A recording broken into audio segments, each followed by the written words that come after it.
Déjà, est-ce que tu te sens belle en étant un squelette ou des choses comme ça, ou en voyant tes os euh, Enfin, je pense que c'était pour me faire réagir, ce genre de phrase.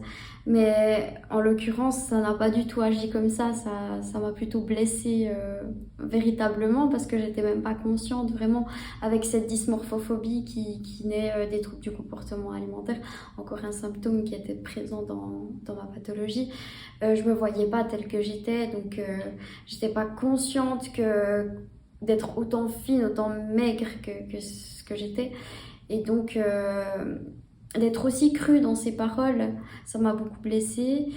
Euh, Aussi, lorsque je réussissais à manger un repas, j'étais très très anxieuse, hein. C'était très anxieux pour moi de ne pas le vomir ensuite ou bien de le manger entièrement une assiette. Ça me faisait monter mon degré d'angoisse.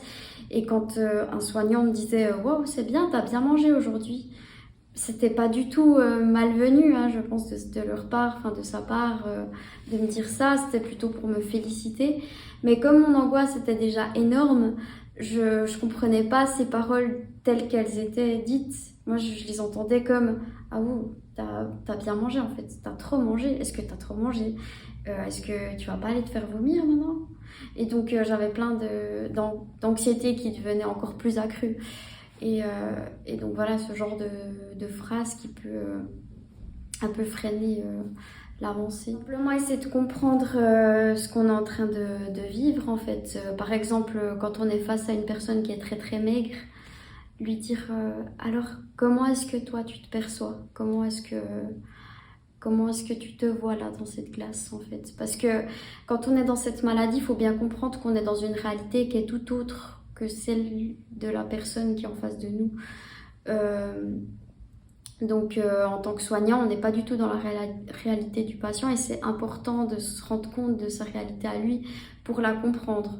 Par exemple, effectivement, boire une gorgée d'eau en 10 minutes, en tant que soignant, c'est pas normal. Moi, en tant que patient, moi, je peux la ressentir parce que c'est comme un poison qu'elle est en train de boire. Et puis, boire du poison, c'est pas évident. Donc, voilà, essayer de comprendre quelles sont ses perceptions, quelles sont ses croyances actuelles et essayer de bosser dessus.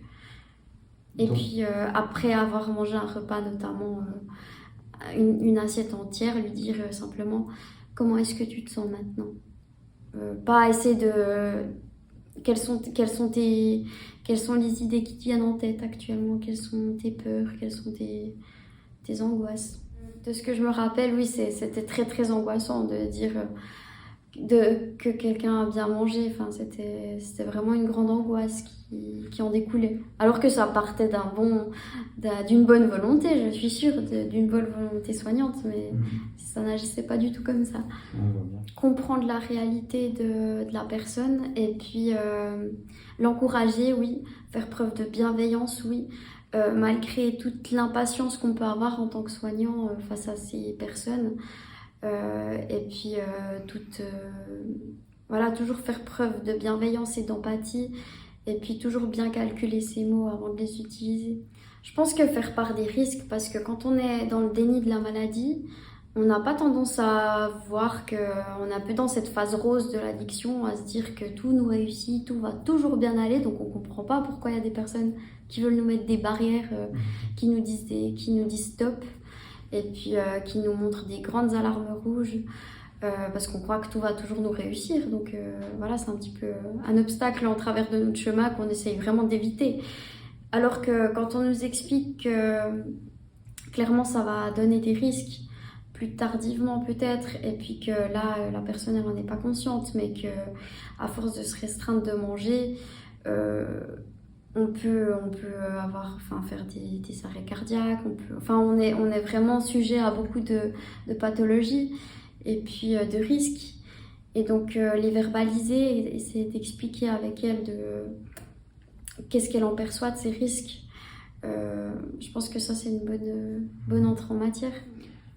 Je pense qu'on essaye de contrôler effectivement ses émotions et qu'on contrôle chaque mot qu'on va dire pour, pour éviter une mauvaise compréhension de ce qu'on veut dire ou bien pour amener vraiment le soignant là où on veut l'amener. Donc il y a aussi une espèce de manipulation. Généralement, on prépare un petit peu tout ce qu'on va dire lors d'un entretien thérapeutique. Sauf si vraiment l'alliance thérapeutique est présente et puis qu'on a une entière confiance en son soignant. Mais lorsque l'alliance thérapeutique n'est pas présente et qu'on n'a pas entièrement confiance en son soignant, effectivement, on va tout régler ses émotions, on va contrôler ses émotions pour répondre aux attentes du soignant en soi. Mais justement, le but, ce serait de pouvoir créer cette alliance thérapeutique, cette confiance thérapeutique en son soignant. Et puis là, moi, j'ai eu des thérapeutes avec qui j'étais complètement moi-même, j'étais complètement ouverte à montrer mes émotions, montrer mes faiblesses. Et c'est ça qui m'a fait avancer dans la maladie aussi. En fait, c'est quand... notamment là, les soignants qui m'avaient beaucoup fait avancer. Moi, il fallait des signaux d'alarme en fait, il fallait être cash avec moi. Et donc, quand on me disait clairement, écoute, moi, en fait, j'ai rien à gagner en soi à te faire avancer ou pas. Donc, que tu veuilles me mentir et puis passer par 45 chemins avec moi, il n'y a pas de souci, mais c'est pas ça qui va te faire aller mieux en fait. Alors que si tu te confrontes vraiment à ce qui te fait mal, là, tu vas pouvoir avancer. Et donc, c'est à ce moment-là que j'ai vraiment pu avancer.